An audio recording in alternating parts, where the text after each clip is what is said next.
नमस्कार। संयुक्त राष्ट्र महासभा द्वारा 5 जून 1972 को लगभग आज से 52 वर्ष पहले एक निर्णय लिया गया जिसमें प्रत्येक वर्ष 5 जून को विश्व पर्यावरण दिवस मनाया जाए। इसका मूल उद्देश्य पर्यावरण के प्रति संकल्प, पर्यावरण के प्रति समर्पण, पर्यावरण की रक्षा के लिए हमारा दायित्व बोध ही इसका मूल उद्देश्य रहा है। आज के परिप्रेक्ष्य में यदि हम देखें तो 52 वर्ष पहले जो निर्णय संयुक्त राष्ट्र महासभा ने लिया वो आज बहुत प्रासंगिक प्रतीत होता है। विश्व भर में आज सबसे बड़ा चैलेंज यदि कुछ है तो वो सिर्फ पर्यावरण की रक्षा है। कई देशों के बीच में युद्ध चल रहा है, कई देशों में हाहाकार मचा हुआ है, कई देश जो जलवायु परिवर्तन के बड़े खतरनाक दौर से गुजर रहे हैं, हर कहीं भीषण गर्मी का दौर पड़ रहा है। इंग्लैंड में देखें, अमेरिका में देखें, इन ठंडे देशों में भी आज की तारीख में तापक्रम उफान पर है। हिंदुस्तान जैसे देश की बात करते हैं तो हमने जून कैसा बताया, मई कैसा बताया हम जानते हैं। हम ऐसे वातावरण में रहे जैसे किसी ने हमें तंदूर में डाल दिया हो और हमें तंदूर में जीवन जीना पड़ रहा। ऐसी भीषण गर्मी के साथ हमने अपना जीवन यापन किया। पर्यावरण की बात करें तो पर्यावरण में कुल 5 तत्व आते हैं: पृथ्वी, जल, आकाश, वायु और अग्नि। हम यदि हमारे 5 तत्वों की बात करें तो ये शरीर भी इन 5 तत्वों से मिलकर बना है। इन 5 तत्वों में यदि पर्यावरण के साथ साथ यदि प्रदूषण हो रहा है तो इसी प्रदूषण से इन 5 तत्वों को मुक्त रखने के लिए ये विश्व पर्यावरण दिवस की संकल्पना की गई थी। आज हमारी सबसे बड़ा चैलेंज है कि हमें सबसे स्वच्छ प्राकृतिक हवा चाहिए। दूसरा बड़ा चैलेंज है कि हमें स्वच्छ प्राकृतिक पानी चाहिए जो उपलब्ध नहीं हो रहा है। तीसरा सबसे बड़ा चैलेंज ये है कि आज के लिए आज हमें जो जमीन है सही तरीके से उपजाऊ जमीन चाहिए, स्वच्छ जमीन चाहिए जो बंजर ना हो और उपजाऊ जमीन हो। ऐसी जमीन किसे के लिए आज हम तरस रहे हैं। यदि हम आकाश की बात करें तो जिस तरह उपग्रहों के, रॉकेट्स के और जितने भी हमारे अंतरिक्ष के परीक्षण हो रहे हैं इनमें भी आकाश की बात करें तो आकाश प्रदूषित हो रहा है। अग्नि की बात करें तो अग्नि में भी कहीं कहीं प्रदूषण आया प्लास्टिक के जलने के कारण, प्लास्टिक के कंटेंट के जलने के कारण और कई कारणों से अग्नि भी प्रदूषित हुई।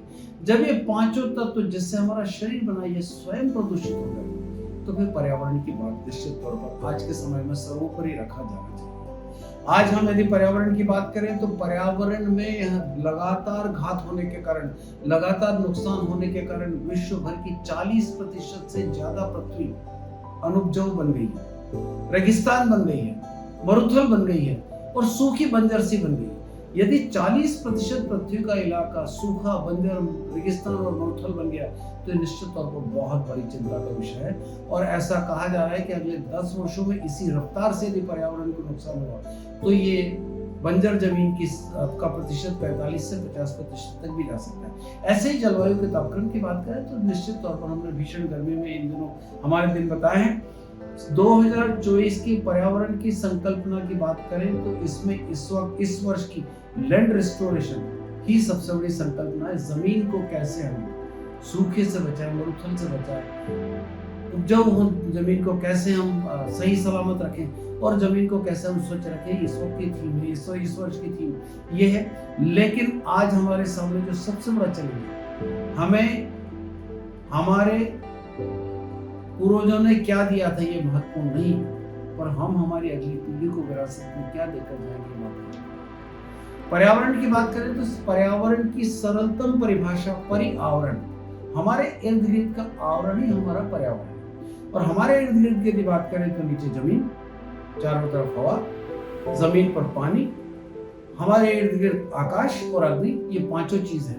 तो इसी पर्यावरण में इन्हीं 5 आवरणों में जब प्रदूषण आने लगेगा तो पर्यावरण प्रदूषित होगा। आए हम सब कल्पना लें, संकल्पना करें, शपथ लें और दायित्व बोध के साथ साथ प्रत्येक परिवार यदि हिंदुस्तान में 10 पेड़ इस वर्ष बारिश के समय लगाने की बात सोचेगा तो करोड़ों की संख्या में पेड़ लग जाएंगे। यदि हम हमारे पर्यावरण की रक्षा नहीं करेंगे तो हमें क्या मिला था ये महत्वपूर्ण नहीं है, पर हम अपने बच्चों के लिए क्या देकर जाएंगे, क्या छोड़कर जाएंगे, कैसा हिंदुस्तान, कैसा जलवायु, कैसा पर्यावरण छोड़कर जाएंगे, ये बहुत महत्वपूर्ण है। भोपाल मध्य प्रदेश से मैं डॉक्टर जयप्रकाश पालीवाल आप सबसे आह्वान करता हूँ कि हम सब मिलकर पर्यावरण की रक्षा करें और इस वर्ष बारिश में वृक्षारोपण जरूर करके अपने पर्यावरण के प्रति दायित्व को निभाएं और अपने बच्चों के भविष्य को सुरक्षित करें। धन्यवाद।